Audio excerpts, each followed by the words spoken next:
Mais uma vez aí, sei que vocês estão enjoados já dessas aulas aí, mas vamos firme aí, falar mais de um tema, né, do nosso conteúdo, pertinente ao nosso conteúdo.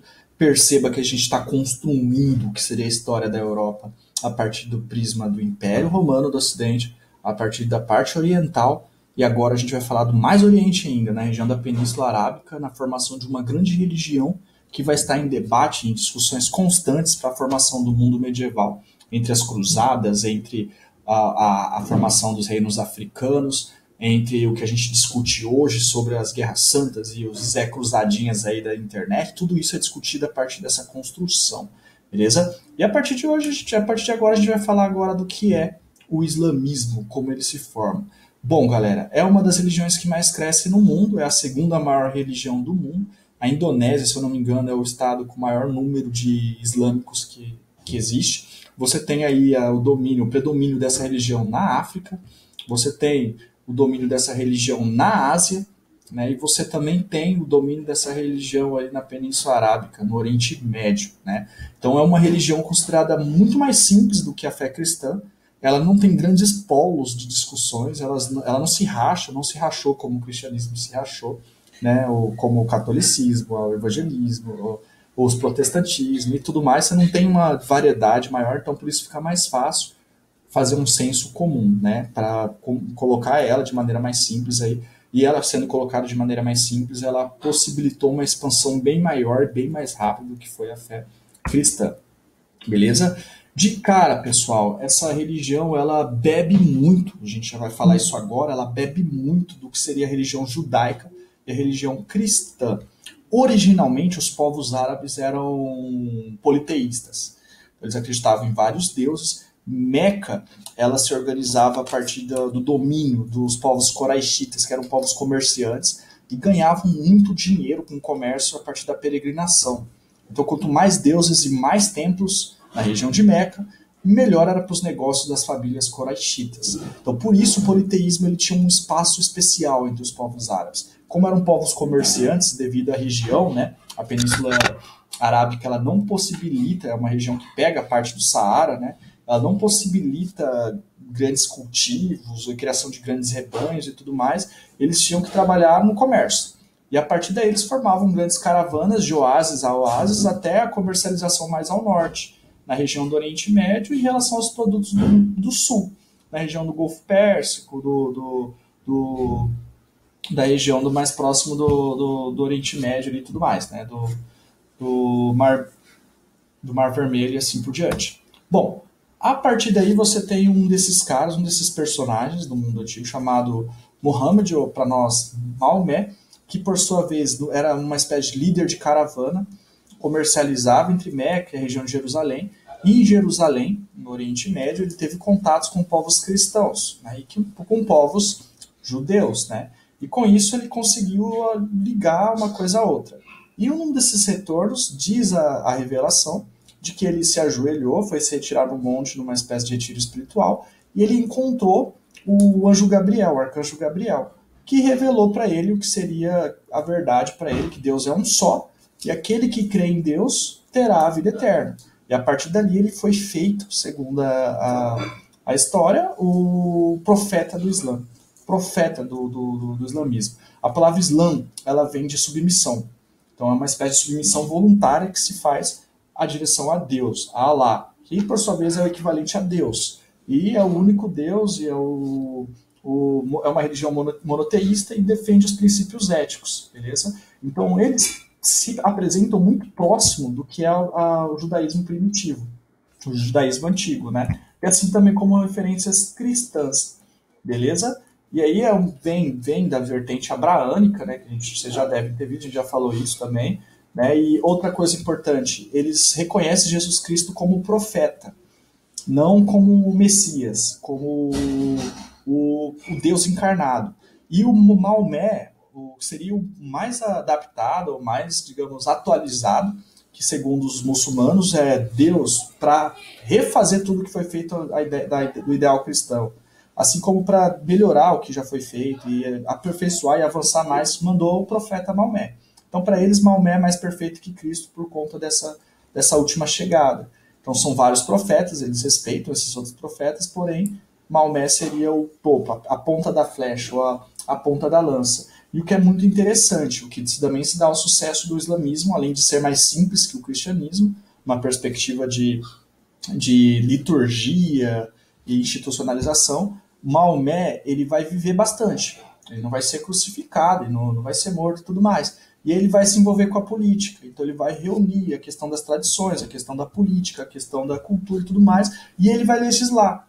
Então, se Jesus, por exemplo, Jesus, se ele tivesse sido legislador, teria-se uma amplitude maior do que é o entendimento da fé cristã, do que é a fé islâmica, né? Então, como Maomé estava vivo e discutindo contradições e problemas da época lá, ficou mais fácil para o islamismo lidar com todo tipo de ruptura, ou tentativa de ruptura, beleza? Então, cabia menos interpretação, né? Porque se tornaria mais formal a fé e tudo mais, beleza?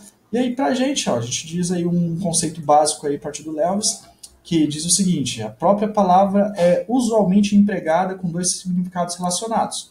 No primeiro sentido, indica uma religião, um sistema de crença e um culto. No outro, a civilização que cresceu e floresceu sob a égide daquela região. Assim, a palavra Islã denota mais de 14 séculos de história, 1,3 bilhão de pessoas e uma tradição religiosa e cultural diversa. O Islã não é uma questão de fé e prática, é também uma identidade, uma lealdade para muitos transcendem todas as demais. E aí o que é interessante, ela vai ser construída ali e vai significar a expansão a partir da Península Arábica aos povos africanos, até mesmo os povos do Oriente Médio e Ásia.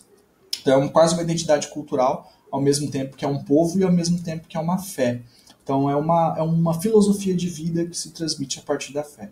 E o que é importante também entender, assim, que a gente está falando, quando Maomé ele volta para desse retiro com essa profecia, ele vai tentar converter Meca, porém ele vai ser perseguido. Então os Quraishitas vão oferecer um prêmio pela cabeça de Maomé, e ele foge. Ele se retira para a região do que seria chamado de Yatreb, atual Medina, né, e ali ele converte a elite de Medina, forma um grande exército e consegue conquistar militarmente Meca.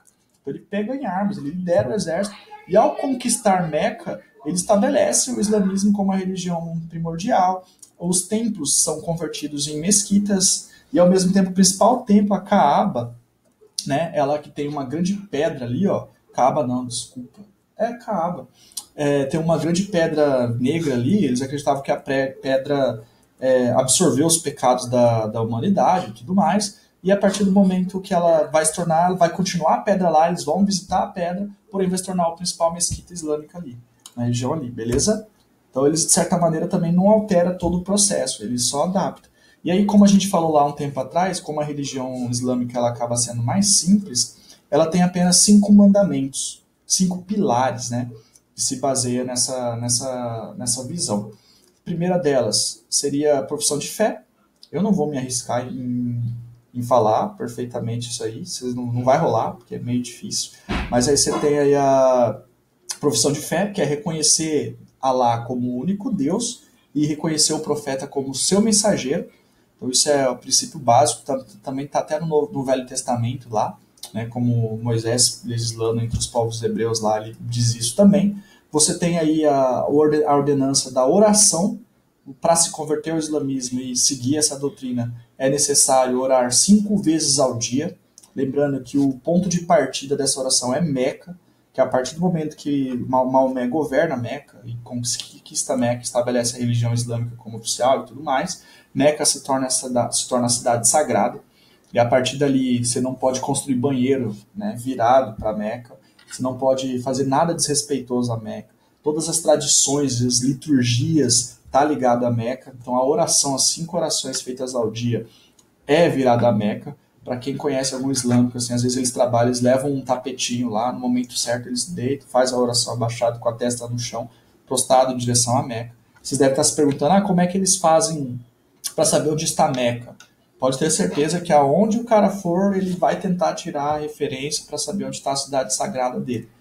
Então ele é uma questão de quase pessoal ali dele, de fazer essa medição, a sua construção da sua casa, Por exemplo, a morte dos animais, quando eles vão matar os animais, também tem toda uma tradição de ser uma faca especial, não pode estar ligada à Meca, assim por diante, beleza? E aí você também tem a questão da doação de donativos. É uma religião que preza muito, né? É uma para doação. Então é obrigatório aos islâmicos a doarem aos mais pobres, aos necessitados, de acordo com as suas possibilidades. Então, em regiões mais afastadas, por exemplo, assim, no Ocidente mesmo, eles se ajudam muito em relação a esse terceiro mandamento, né? Então, um vai ajudando o outro, por isso acaba sendo uma comunidade muito forte, e eles acabam prosperando nessa perspectiva, né? Então, a responsabilidade social é uma máxima. Você também tem o Ramadã, que seria os 30 dias de jejum, né, por conta desse período. A partir daí eles não consomem nada do amanhecer ao pôr do sol. Só a alimentação básica no máximo é água e pão, mas assim é um jejum quase que absoluto no mês do Ramadã, que é um período de purificação.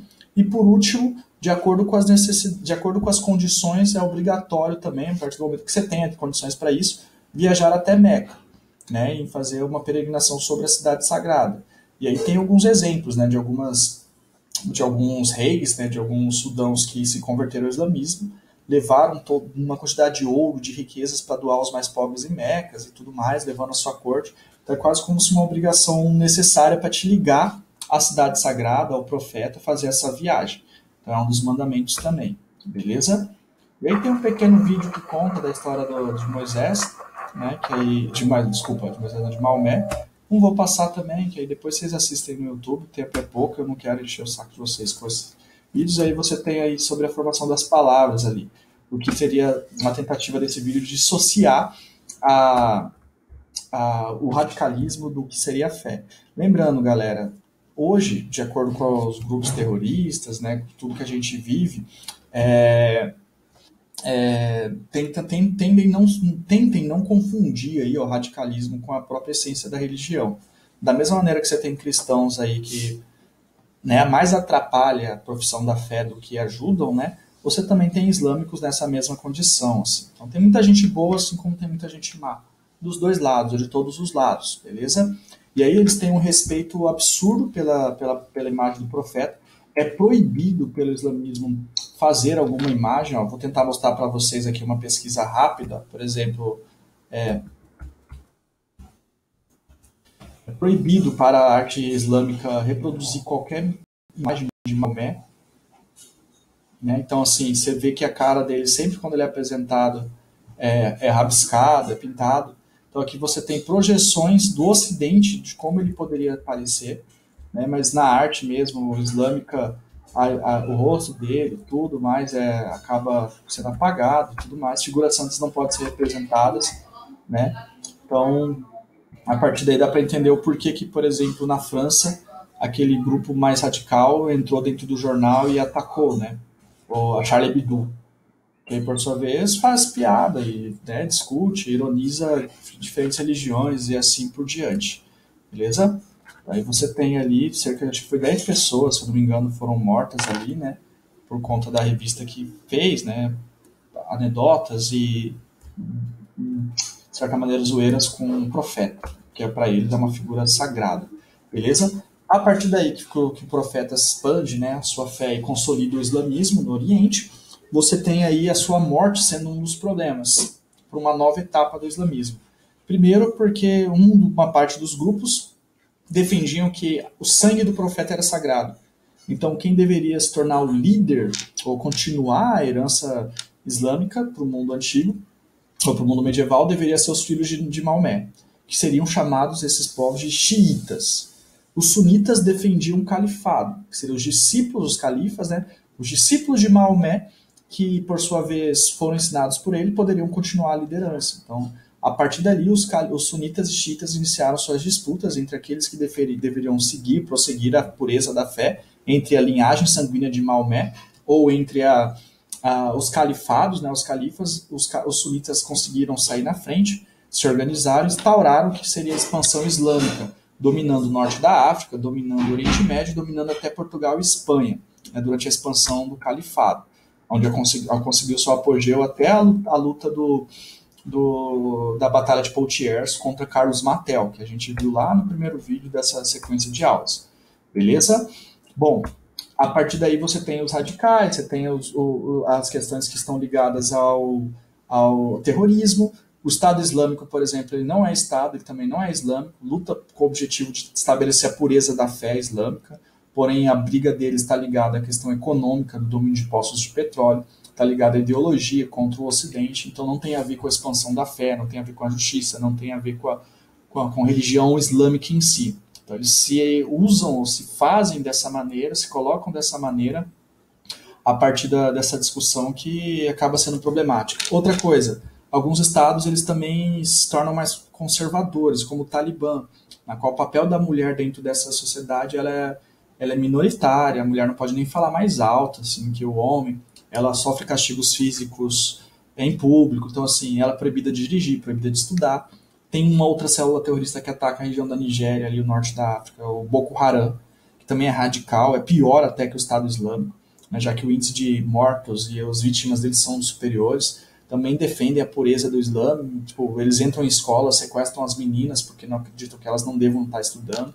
Então você tem uma série de problemas envolvendo o Oriente e o Ocidente e principalmente o choque cultural e religioso entre essas duas religiões, beleza? Beleza? Então, gente, é isso. Próxima aula a gente continua mais discussões sobre isso. A gente vai ver o choque cultural e as discussões elas caminham até o dia de hoje, então ficam atentos aí, porque o Enem gosta de cobrar essa diversidade cultural, essa diversidade de ideias, essa diversidade religiosa que a Idade Média e o mundo antigo acaba nos fornecendo, né?